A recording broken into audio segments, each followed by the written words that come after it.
KPBS On Demand is supported by Splatero, helping homeowners pay for home improvements by offering streamlined access to your home's equity with no additional monthly payments or new debt. Splatero provides a lump sum payment in exchange for a share of your home's future value. Pre-qualification available at splatero.com.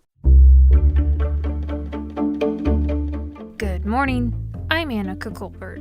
It's Wednesday, January 19th. 5G tech as a danger to air travel? We'll have more on that next, but first, let's do the headlines.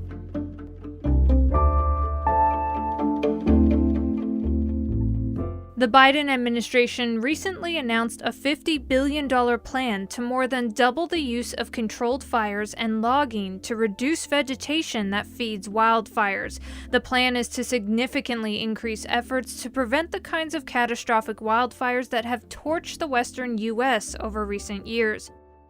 California lawmakers want to make Juneteenth a paid state holiday. It's a federal holiday right now, but California currently doesn't give state workers the day off. The holiday commemorates June 19, 1865, when slaves in Texas celebrated their emancipation after learning about the Emancipation Proclamation 2.5 years after it took effect.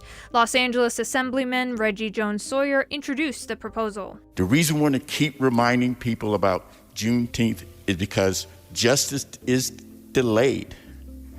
It was delayed then, and it can be delayed now.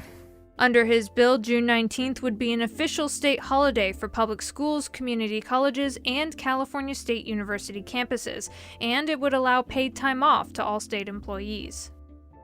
Trash started being picked up again on Tuesday in Chula Vista and other communities served by Republic Services after a month-long strike by trash hauler workers. Council member Jill Galvez says the city of Chula Vista plans to fine the company. They want customers to be reimbursed for the month that they went without services. She says she also wants the company to pay back the money that the city shelled out to try and keep from drowning in trash. From KPBS, you're listening to San Diego News Now. Stay with me for more of the local news you need. KPBS On Demand is supported by UC San Diego's Art Power, presenting cellist Joshua Roman, performing from his album Immunity, alongside music by J.S. Bach and more. Sunday, June 22nd at UC San Diego's Epstein Family Amphitheater. Reserve your tickets at artpower.ucsd.edu.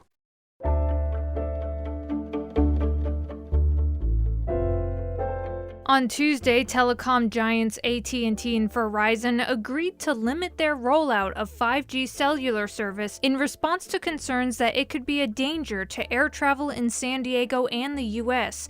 KPBS science and technology reporter Thomas Fudge has more. 5G technology will allow smartphones and other wireless devices to communicate a lot faster, and engineering professor Sajid Day at UC San Diego calls 5G efficient and essential. It'll totally revolutionize agriculture, industry, shipping, transportation, health, everything. But this communications revolution has got a problem. Its wireless spectrum is uncomfortably close to that of the radar that airplanes use to land in low visibility conditions. In response, the airline industry has said airports need to maintain buffer zones such that 5G towers cannot operate within 2 miles of an airfield. It's a solution Professor Day calls drastic, and an FAA list of airports that have an adequate 5G buffer zone does not include the San Diego International Airport. San Diego International put out a statement saying companies operating at the airport have not implemented 5G, and those companies have agreed to work with the FAA to ensure continued operations at affected airports. For its part, AT&T said in a statement it has voluntarily agreed not to activate some towers near airport runways in the U.S. It added a jab at the FAA, saying the agency has not responsibly used the 2 years it has had to plan for this deployment. Day says he agrees the parties saw this coming and should have worked out a plan. He says one possible short-term solution, and it's not a good one for all airports, is to dial down the 5G as airplanes approach. Sensing technologies which can sense that an aircraft is coming, and then the power can be reduced. Long term, it's more difficult to say, but a solution is needed if air travel and the power and the speed of 5G are going to coexist in urban America. Thomas Fudge, KPBS News.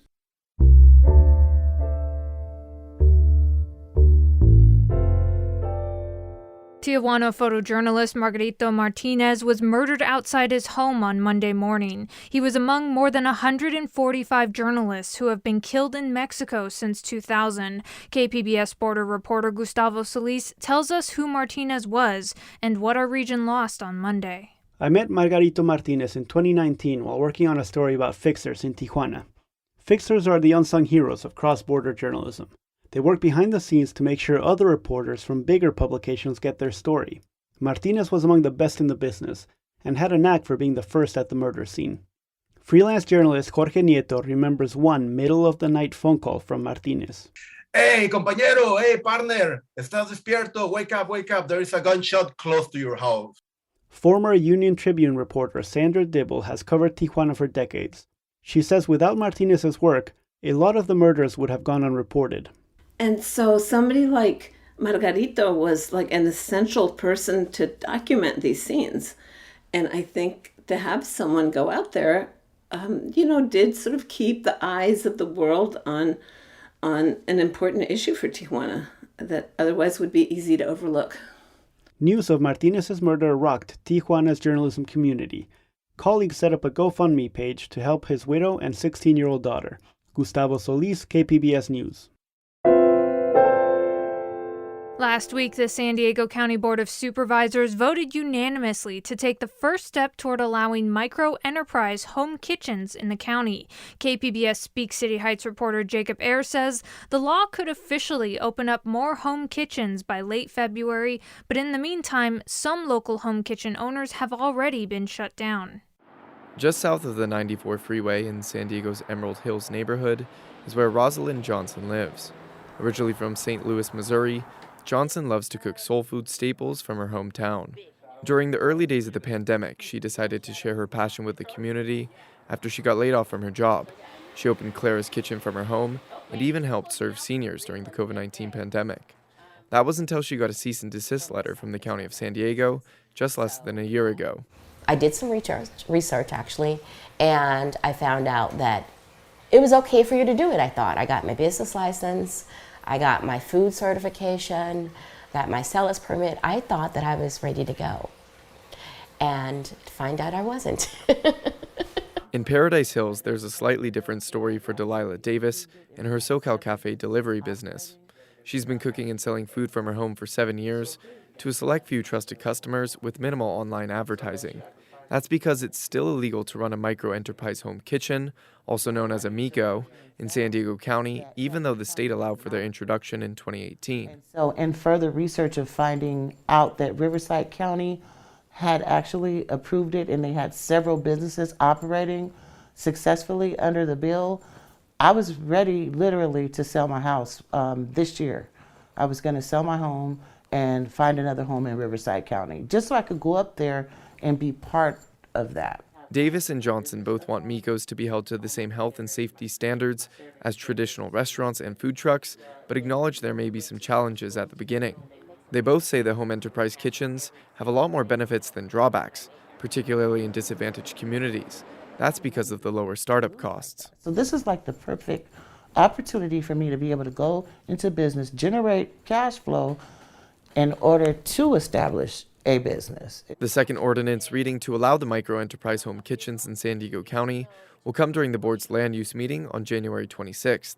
If the board then votes in favor, MECOs will be allowed to operate 30 days after that for at least the next 2 years in the county.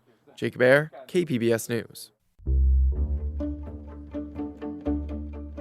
Coming up, we take you to a long-forgotten secret stairway hidden in southeast San Diego, one that's getting a new breath of life. There is a sense of pride that comes along with something like this. There's also a sense of ownership because this is, if you live in this area, you consider this yours. That's next, just after the break.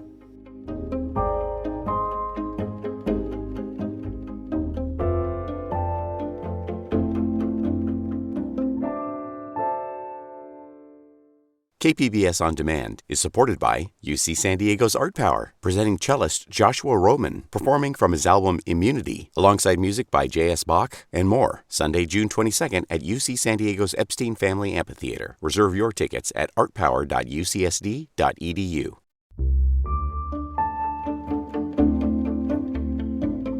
Tucked away in southeast San Diego is a hidden stairway that for years has been neglected. But as KPBS race and equity reporter Christina Kim reports, the hidden gem is being revitalized for and by the community. If you don't know what you're looking for, chances are you might just walk by Valencia Park's secret stairs. It gets the heart pumping, I'm telling you. The more than 150 stairs connect Las Alturas Terrace, which overlooks the San Diego skyline, across Trinidad Way, all the way to Church Ward Street in the southeast San Diego neighborhood. How the stairs came to be and their purpose are a bit of a mystery to local residents. They've been a part of Barry Pollard's life since he was a kid. I personally remember using these stairs walking from my home to Morris High School, and that was back in the 70s. Over the years, the stairs fell into disrepair, with overgrown vegetation and areas that tend to flood after heavy rainfall. Around the 90s, 80s, they're cutting in some of the service because of the budget for the city, and maybe some drain stuff needs to occur. So there are some structural issues that we're working through. That is, until last year, when Valencia Park residents, with help from council member Monica Montgomery Stepp's office, started to clean up the stairs. Now, thanks in part to a $15,000 donation from Blue Shield, the stairs are getting a makeover. The effort is spearheaded by Pollard's organization, the Urban Collaboration Project. Lights are going to be put in, and 4 local artists are beautifying the secret stairs with a mural of flowers. The goal, to make it more inviting and change perceptions of the neighborhood. I've heard stories of people calling this the hood or the ghetto, and I've lived here in this area all my life, and I never thought of it that way. Shannon White is one of the muralists. She believes art makes places more inviting for everyone, and more importantly, it makes people feel good about themselves and their neighborhood. There is a sense of pride that comes along with something like this. There's also a sense of ownership because this is, if you live in this area, then you consider this yours. The artist decided to cover the stairs with different color poppies.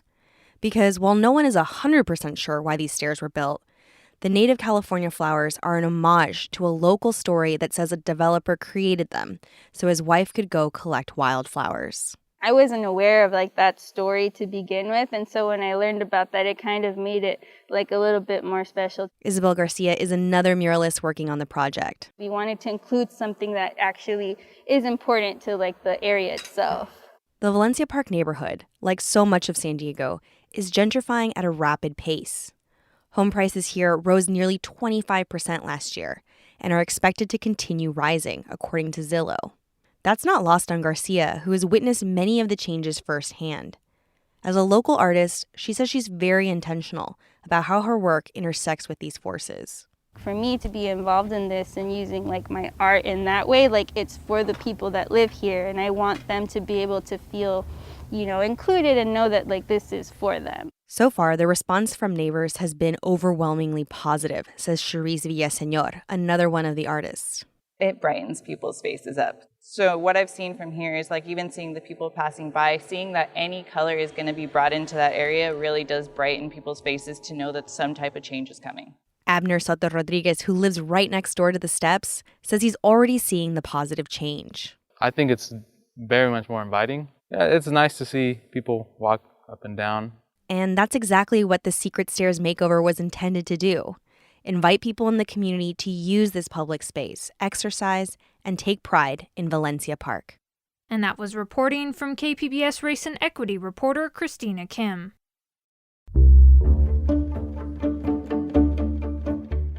And that's it for the podcast today. Be sure to catch KPBS Midday Edition at noon on KPBS Radio, or check out the Midday Edition podcast.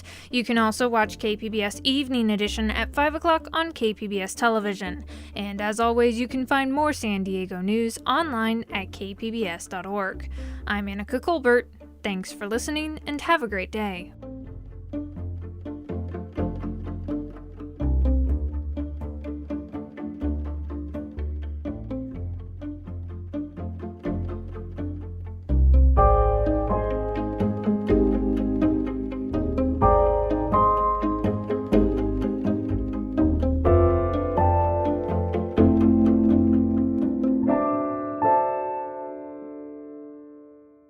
KPBS On Demand is supported by UC San Diego's Art Power, presenting cellist Joshua Roman, performing from his album Immunity, alongside music by J.S. Bach and more. Sunday, June 22nd at UC San Diego's Epstein Family Amphitheater. Reserve your tickets at artpower.ucsd.edu.